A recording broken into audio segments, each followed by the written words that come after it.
Hi, my name is Sam and I'm a pelvic health physiotherapist. Today I'm going to show you 5 easy stretches that you can fit into your day, every day, that help to adjust the mobility and tension in your hip, groin and pelvic area, and even all the way down the back of your leg. All of these stretches help to address the health of your pelvic floor muscles, but also the health of your lower back, your core, and your hip and groin.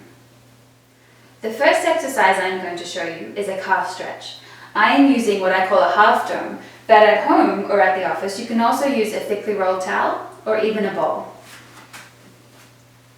So we're going to start, I'm going to do my right leg with the heel on the ground first, the ball of the foot on top of whatever you are using, and then stepping forward with this back leg here until you start to feel a pull down the back of the calf on your stretching leg. So initially you might find that when you're stretching, your non-stretching leg is actually behind the front one. That's okay. However, as you continue with these stretches, you may find that it'll get easier and you'll be able to bring the foot a little bit closer and closer, even to the point where they're in line with each other or in front. So for me today, I'm about here, and this stretch can be held for anywhere between 15 seconds and 60 seconds. I find that the more frequently you do these stretches throughout the day, the more benefit you get from them. The next exercise is for your hamstrings. So I find I like to do this one when I'm at my desk, either writing some notes or even when I'm emptying the dishwasher. So this exercise, I like to have a little something to place my hands on, but you don't necessarily need it all the time. This could be a chair or it could be your desk at work as well.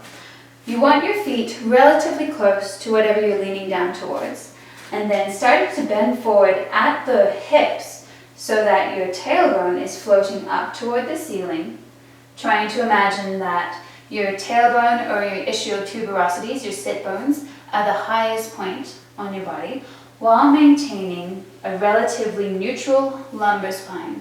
So being very careful of not curving through your lower back and reversing that lordosis, trying to keep that neutral in-curve in this area.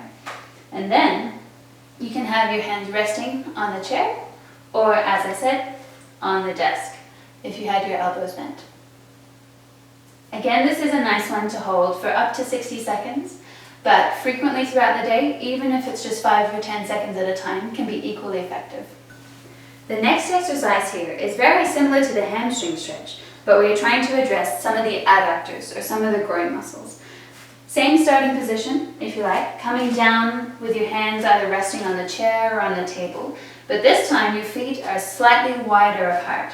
So I'm going to go a little bit wider than hip width, and then again allowing the tailbone to float up toward the ceiling a little bit and shifting your weight from side to side. So I'm going to shift over towards my right side first and feel the stretch on the inside of my left thigh. So for this exercise, you can either hold each side for a certain amount of time, or you can just gently move back and forth between the two.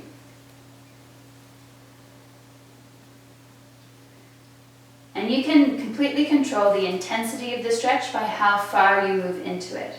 Remember, we're not necessarily going for the most intense stretch you can possibly feel, but you actually get a lot of benefit from just at the point where you start to feel that stretch.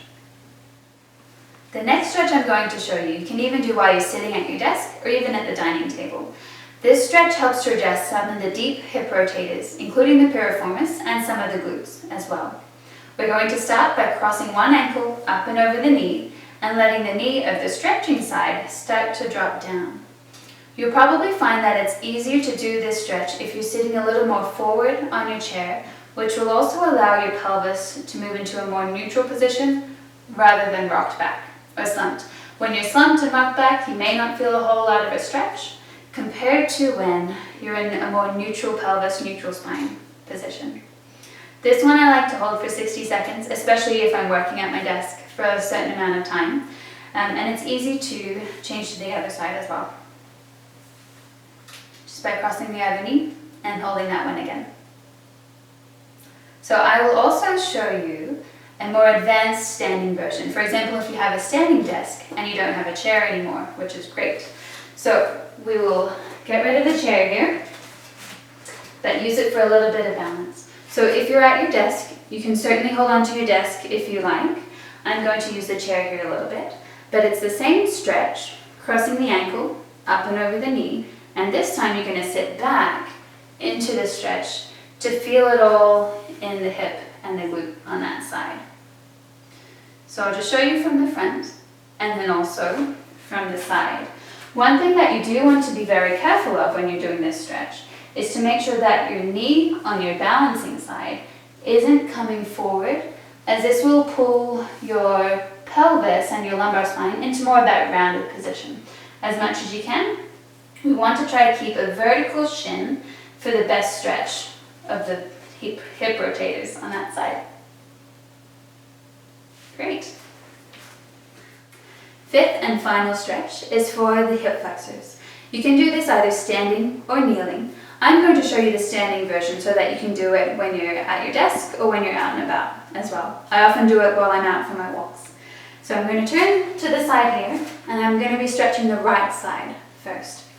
Taking a little bit of a lunge stance, you want to make sure that your hips are square, facing forward, and then the tailbone is actually tucking under just a little bit. Once you've found that square and neutral position, you're going to move the whole pelvis forward a little bit by bending the front knee and starting to feel some opening or stretching at the front of the hip here. So it doesn't look like a huge movement, but I can tell you there's a pretty good stretch going on here. Again, this one can be held for 15 seconds or 60 seconds and is best performed multiple times throughout the day.